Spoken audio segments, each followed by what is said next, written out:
Senator Pervez Rashid کا کہنا ہے کہ موجودہ بجٹ عام آدمی کا بجٹ ہے۔ اشیاء ضروریہ کا دستیاب ہونا ثابت کرتا ہے کہ یہ بجٹ عوام دوست بجٹ ہے۔ سینیٹر کے اجلاس سے خطاب میں سینیٹر پرویز رشید نے کہا کہ باعث متنازع قوانین کو فوری طور پر ختم کرنے کا مطالبہ کرتے ہیں۔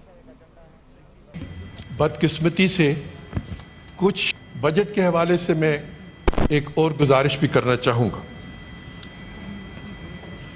یہ بجٹ پاکستان کے تمام شہریوں کے لیے، لیکن بدقسمتی سے کچھ شہری اس سے زیادہ مستفید ہوتے ہیں اور زیادہ شہری جو کثیر تعداد ہے، جو عددی طور پر زیادہ ہے، وہ پاکستان کے پسماندہ طبقات ہیں اور پاکستان کی اقلیتیں۔ جب تک ہم پاکستان کے تمام شہریوں سے مساوی سلوک نہیں کریں گے، جب تک ریاست پاکستان میں رہنے والے ہر شہری کو ایک آنکھ سے نہیں دیکھے گی اور ایک جیسی توجہ پاکستان کے ہر شہری کو نہیں دے گی، تو یہ تفریق برقرار رہے گی۔ اور اس تفریق کے انتہائی دردناک کہانیاں ہیں جو میرے علم میں بھی آتی ہیں اور آپ کے علم میں بھی آتی ہیں۔ اس عید پہ جو چند روز پیشتر پاکستان میں لوگوں نے منائی، ایک ویڈیو کلپ مجھے موصول ہوا جس میں سرکاری وردی میں ملبوس ایک پولیس مین جو ہے وہ ایک خاتون کے گھر میں داخل ہوتا ہے اور اس خاتون سے اس کے عقیدے کے بارے میں سوالات کرنے شروع کرتا ہے۔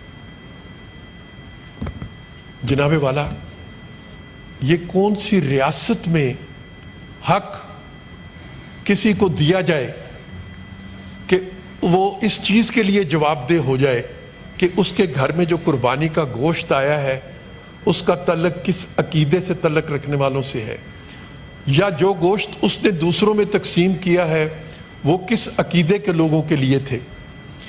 ہمارے مذہب میں، مسلمانوں کے مذہب میں، تو اللہ تعالیٰ نے فرمایا کہ قربانی کا گوشت تمہیں مسکینوں میں تقسیم کرنا ہے، تمہیں یتیموں میں تقسیم کرنا ہے، تمہیں بیواؤں میں تقسیم کرنا ہے، تمہیں ان غریبوں میں تقسیم کرنا ہے جو گوشت کھانے کی استطاعت نہیں رکھتے۔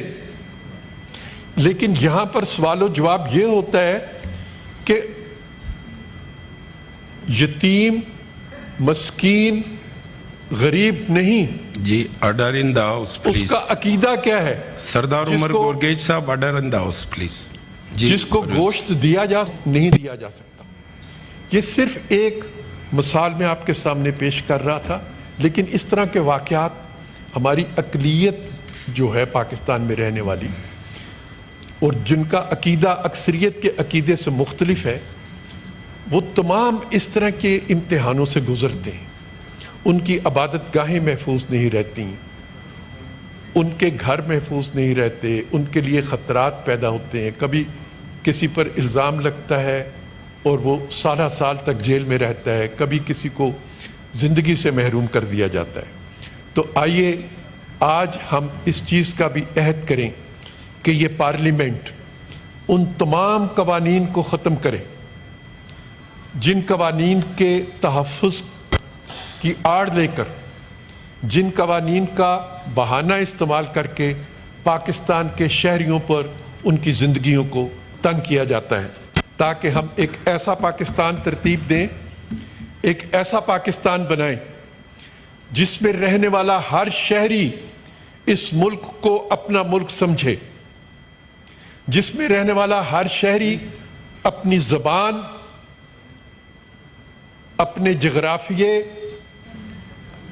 اپنے عقیدے کی بنیاد پر نہ پہچانا جائے، بلکہ اس کی پہچان صرف اور صرف یہ ہو کہ وہ پاکستان کا شہری ہے، وہ پاکستان کا ہے اور پاکستان اس کا ہے۔ بہت بہت شکریہ، بہت بہت